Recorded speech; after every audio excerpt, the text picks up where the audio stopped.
Hey guys, Rob from Georgia here with you, aka VHS82 apostrophe. I promised, and so here I am, beginning season 2 of the long enduring X-Files run of all 11 seasons in the films. Little Green Men, our season 1 opener. We've waited about nearly 4 months back in the day when we had our season finale.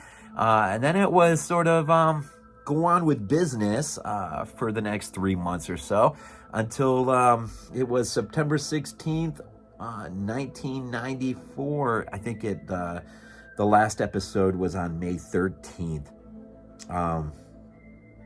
Yes, May 13th. And this one drops about 3.5 months later, September 16th. That's the way it was, man. Back in the day, when you watched a TV show a long-running TV show like this, it ends, and then you go on a 3-month hiatus, and then you come back and for the long-awaited season opener. I'll say this one. This one felt a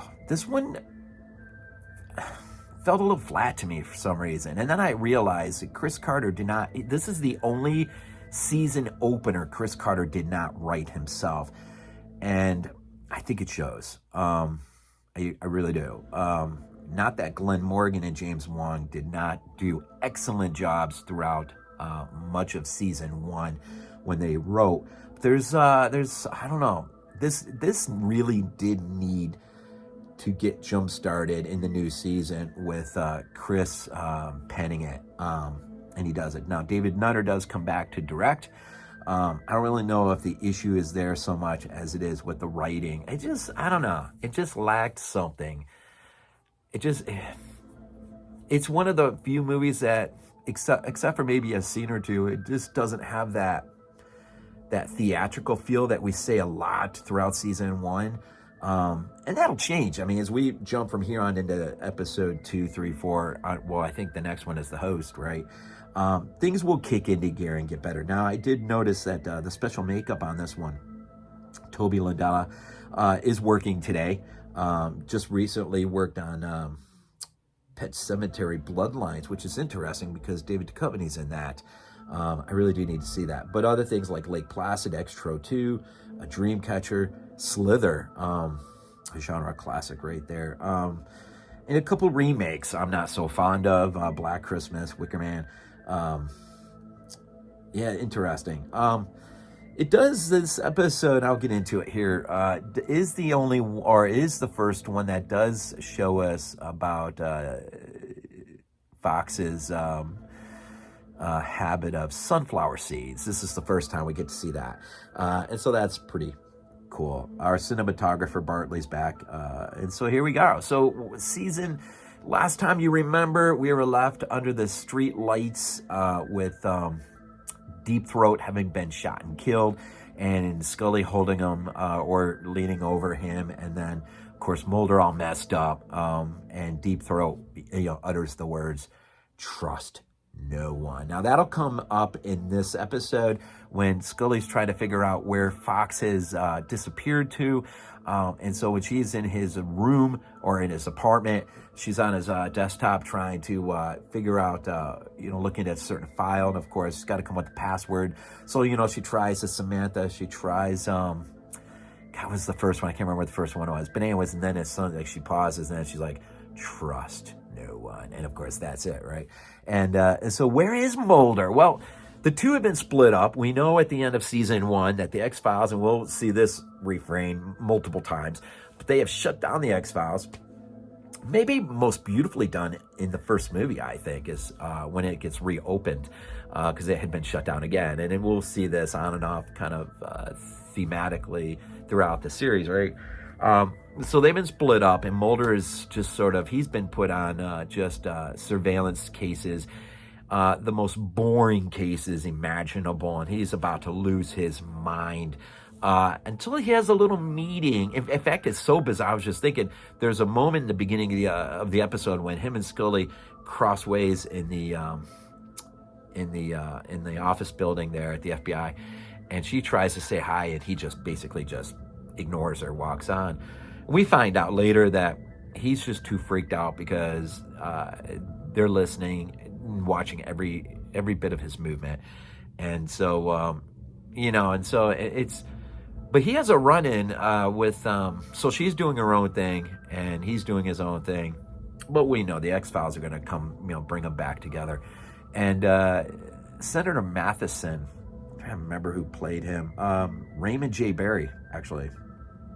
And now our regulars, right? Mitch Pileggi, William B. Davis will start to be, in fact, there's a scene, I almost want to say there was a scene with the Smoking Man. Yeah, Smoking Man and Skinner and Mulder in the office at the same time. So that's got to be the first, right? The first that we see those three in an office.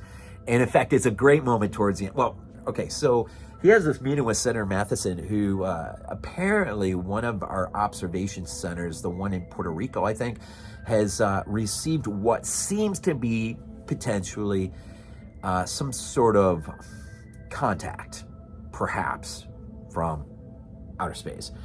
And so before the bad guys get there, Senator Matheson is able to buy Mulder like 24 hours to get down there and try to ascertain any or whatever information that he can before the bad guys show up and just basically clean house. And he tells them they will kill anyone and everyone who gets anywhere near. So Mulder, lit up by this opportunity, zooms down there to Puerto Rico. Of course, doesn't tell Scully. Scully has no idea. He gets down there. He finds some guy cowering in a corner inside of this observation center, which is in the middle of a jungle. Yet it's all shot in Canada still. So if you look real close, you can see some pine trees and stuff where there wouldn't be, right? But they do an excellent job of making it seem like it's out in the middle of the jungle somewhere. I really do a good job with that. And so for that piece of the show, he's there, of course, trying to ascertain or understand the meaning of what is happening in the contact. And we do get flashbacks. Our first real major flashback, I think, from his perspective on the abduction of Samantha, which is interesting. And that will sort of tie in and out throughout this episode as he seems to be faced with this event again, but down there in Puerto Rico at this observation center.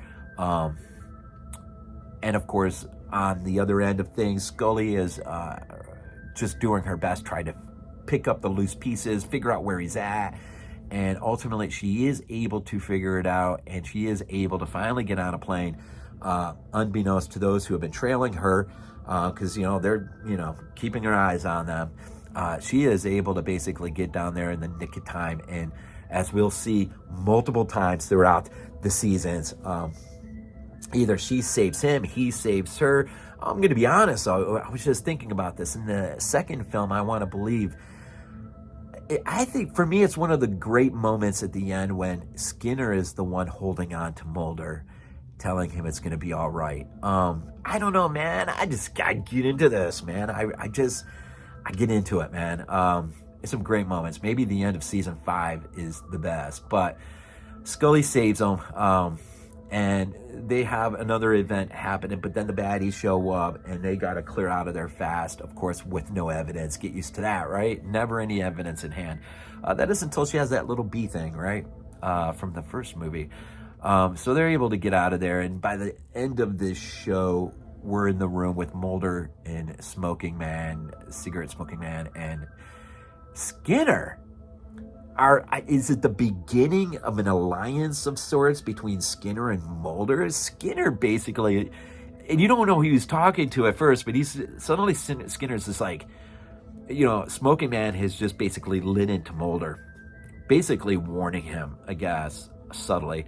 And Skinner just speaks up and just says, "Get out of here."